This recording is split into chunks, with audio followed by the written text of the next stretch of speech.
المقطع اللي بعده وهو مقطع أحسن أحسن الأفلام المصرية بالنسبة لي، وكان من سلسلة قائمة أحسن أفلام مصرية بالنسبة لي من قوائم عمدة، وكان الجزء الأول الحلقة الأولى الموسم الأول، وارتجال لمحمد عماد الدين عمدة.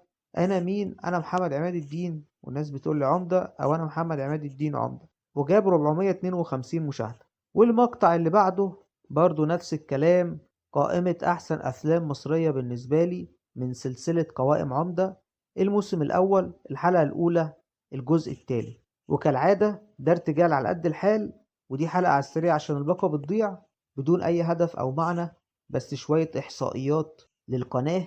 وعلى فكرة الإحصائيات دي قديمة شوية، يعني من كام يوم، يعني الإحصائيات دي من يوم 21 نوفمبر 2025. وبس كده يا جماعة، خلصنا الحلقة.